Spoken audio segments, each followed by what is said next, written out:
When the deed to the mountain cabin came into my hands, it felt like a quiet inheritance and a promise wrapped into one.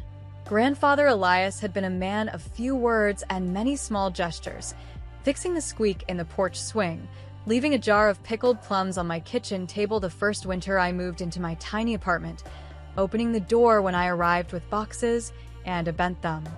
The cabin, perched on a slope where pines leaned like old sentries and mist pooled in the morning hollows, had been his place of retreat. After the funeral, I wandered the rooms and thought I could still hear his slow humming in the floorboards. For 3 years, I poured myself into that cabin, scraping years of varnish from the porch, patching the roof, laying down reclaimed pine on the floors, remembering how he'd once said, "Make it yours, Marin. Tenders to keep a place alive." It became more than a property. It was a careful architecture of memory and solitude. It was where I painted the wide skies, where I learned to make bread that rose like a small moon. It was where I healed. So when a message lit up my phone on a Wednesday evening, "We're taking your cabin for the summer," I sat there, jar of pickled plums in my hand, feeling the world tilt. The group chat was something we'd set up years ago. Cousins, a few aunts, my mother, a smattering of emoji and birthday puns. My cousin Brooke's message had that mix of grandiosity and casual entitlement I'd seen since we were teens. Bold type, a string of party emojis, and a pin location that resolved to the mountain road near my property.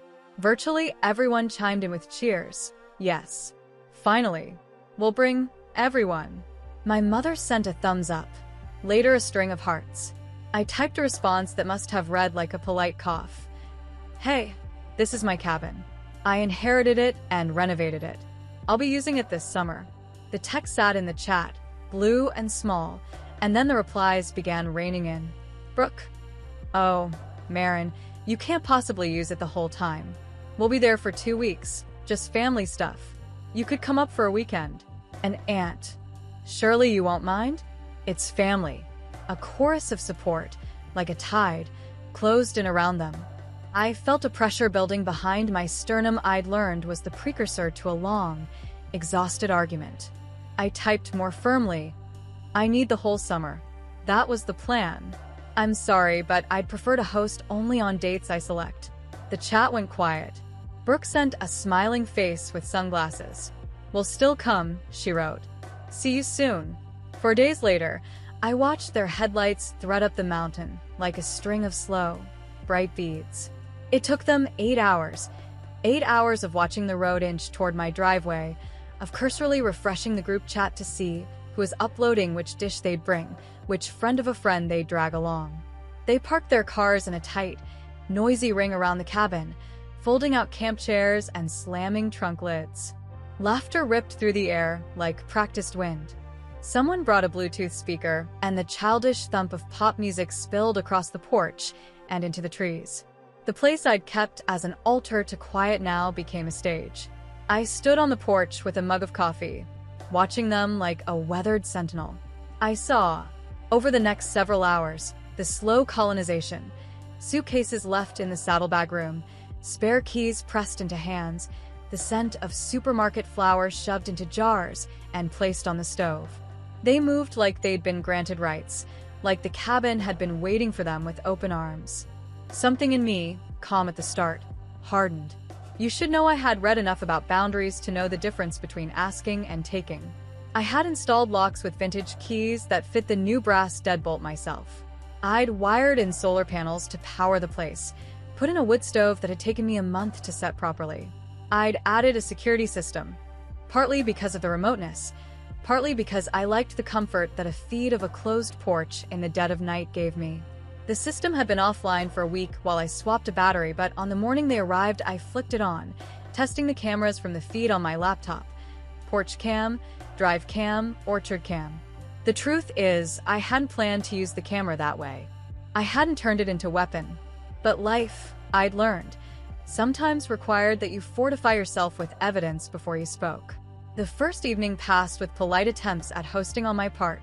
I cooked because old habits die slow, and because I wanted to see them sit at the table that had once held my grandfather's paper maps and his battered mug.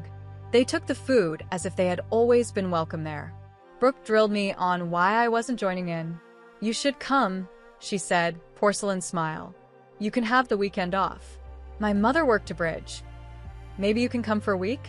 They had an air of conviction, not malice. It was as if history entitled them. When I left for my 10th of first night, because in truth I wanted to be alone, someone had taken the porch swing and set it aside for group talk, claims of improvisation flung like confetti. In the morning, the towels I'd left hung flung over the railing, replaced with fresh hotel ones. A coffee mug of mine, painted with a faded word Elias, was chipped and used. My paintbrushes had been handled. My easel, that narrow, squeaky apparatus that had been the spine of my summer, was knocked over onto its side. It's the small things you realize later that add up to violation. A familiarity with your toothbrush, the way someone knows which spice jar to pluck because they once saw you reach for it, the way they open your drawers like a child riffling through a treasure chest. Each touch is a tiny statement of entitlement. The cameras caught everything. At 9:17 a.m., the drive cam picked up 2 vans and a hatchback hugging the curve of the road. At 9:34, the porch cam caught them folding out tables. At 9:58, the interior cam recorded Brooke pausing in the doorway to my studio, moving past a framed charcoal I'd been saving for months, and saying, "This will be perfect for a photo wall." The easel's fall was recorded at 10:02, the chuckle and the exchange. "Doesn't matter. We'll take a picture and put it up," sat on the timeline like a punctuation mark. I watched the footage with a cold, surgical clarity. After the first 24 hours, the footage was no longer merely proof. It became a lexicon of how the space had been rearranged into them. They left a trace of their presence everywhere, a child's sticky handprint on my window, a cigarette butt in a jar in a room where I'd never allowed smoking. Brooke's friend, Nikki, used my kitchen knives without asking, leaving them in the sink half-washed. The audio feed caught the way they used the word ours, our cabin, our place. We'll set up our hammocks like a chorus. I called my mother. "Mum," I said. This was never agreed. "Please tell them to leave." Her voice folded into apologies. "Oh, Marin, but they're family. They've come such a long way. Just let them have the summer. You can come next month." Her words felt like a wall built out of paper. That night, the party grew louder. The DJ's playlist stomped against the porch boards. Lights blinked like a wedding. They hung thread lights across the rafters and strung mason jars into chandeliers. Children ran until dusk, and then again at dawn. In the third evening, someone brought an inflatable hot tub, and the music threatened the silence of the pines. A neighbor called and asked me, halting and embarrassed, if this was sanctioned. I offered a tight smile and promised to be there at dawn to talk. Muttering and mediation feel exhausting when you've been steamrolled. There's an intensity in having to insist on your own rights with people who expect your agreement. I could have chosen the dramatic showdown. I could have marched into the ring and ripped the keys from their pockets. Instead, I made a list. I made a plan. Quietness had become my strongest instrument. Preparation, my friend. Over the next week, I staged my case as if it were an artwork. I printed select stills from the video. People lounging in my chair, Brooke sleeping on my quilt, Marcus. No one knew that man, my friend's partner, who everyone seemed to invite, in my studio with a cigarette, and I labeled them with dates and times. I collected the receipts they'd left in plain sight. The expensive catering bill with the delivery address set to Marin's cabin but billed to Brooke. The order confirmation for a hot tub scheduled for delivery.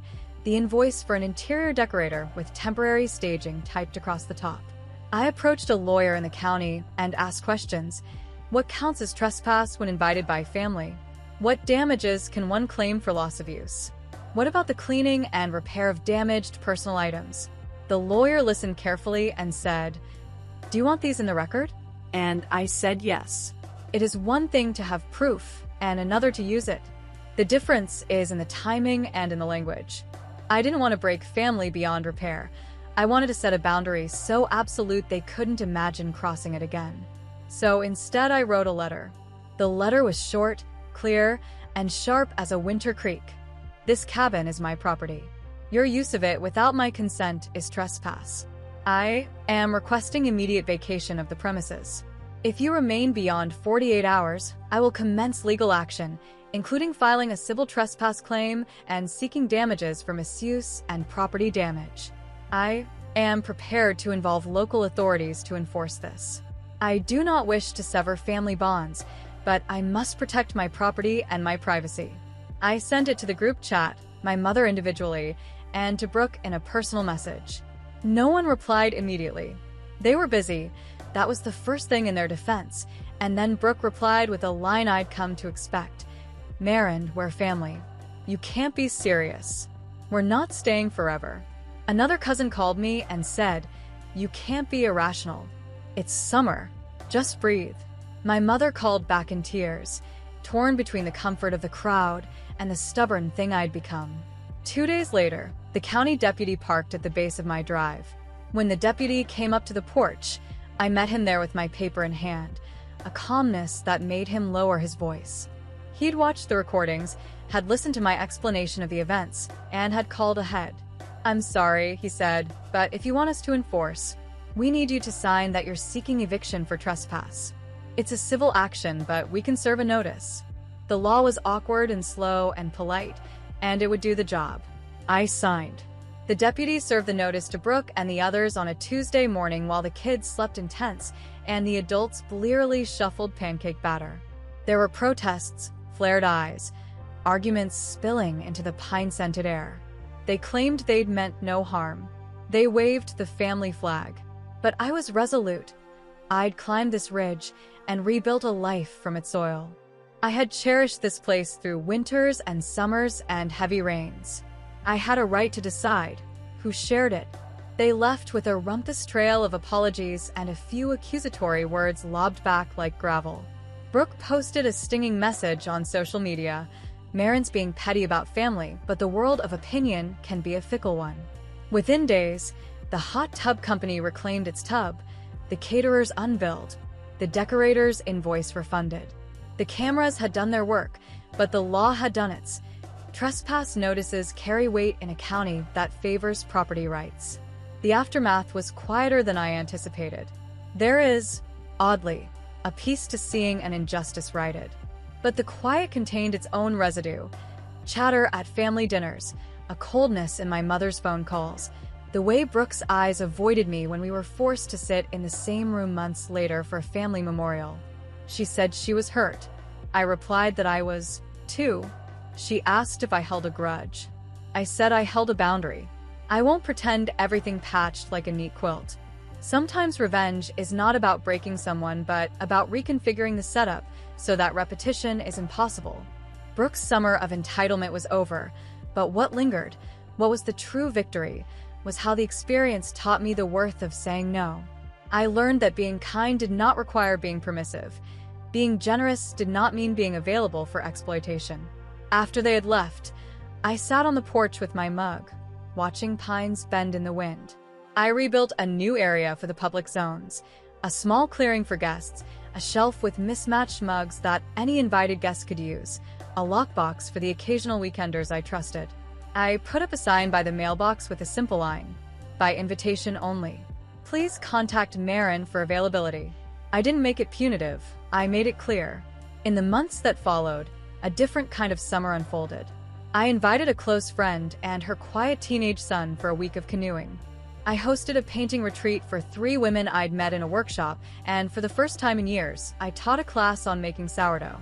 The cabin took on the soft warmth I'd always wanted it to hold. Open but carefully curated, a place that opened its door on terms I set.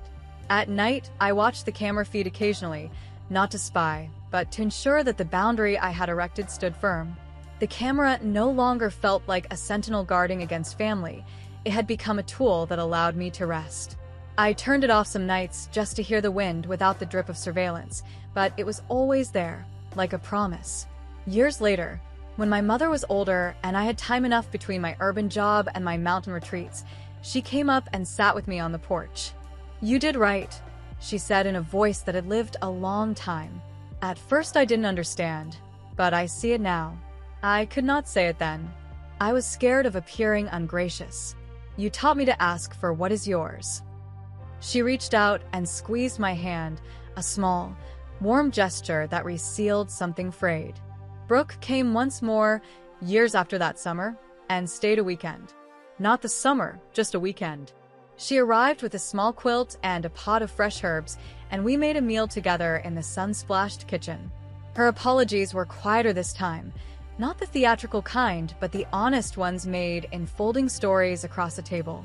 She admitted, plainly, that she had felt entitled because of family patterns, because of childhood dynamics where boundaries were thin. I didn't know how to ask, she said.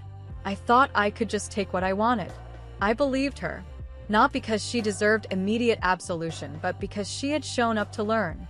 It is not a story of grand vengeance, no ruined lives or theatrical unmasking, though the flash of drama, when the deputy arrived, satisfied a certain script in my mind. It is, if anything, a story about the muscles of defense you develop when what you love is at risk. I learned that guardianship is sometimes boring. The quiet work of labeling, of cataloging, of calling, of standing in your doorway and refusing to let a tide wash away your shore. I learned that being courageous doesn't mean being loud. Sometimes it means being meticulous until your case is beyond debate. And yes, the cameras caught their faces. They showed how easily people fold into entitlement, how quickly a place can be turned into someone else's playground. But the real footage, what stayed long after the pixels were archived, was the footage of me, quiet and resolute, writing a letter, signing the papers, setting the law in motion. That footage was not broadcast in the group chat. It played only for me, a reel that looped in my private memory and taught me what I was capable of. When the next summer rose, I made my own list of guests. I invited people who would leave the cabin better than they found it. I put out fresh towels, and I left my grandfather's mug on the ledge, unbroken, a small testament to the promise to tend. The sign by the mailbox remained, a gentle, firm notice, by invitation only. It read like a line in a poem, not exclusion for its own sake, but the protection that allows a place to breathe. If you ask me now whether I regret the hard line I drew, I'd tell you this. Regret would mean I valued acceptance more than peace. I learned to trade the constant churn of pleasing for the steady rhythm of ownership. And in that rhythm, I found a new kind of summer, one that belonged to me and to whoever was invited to be part of it.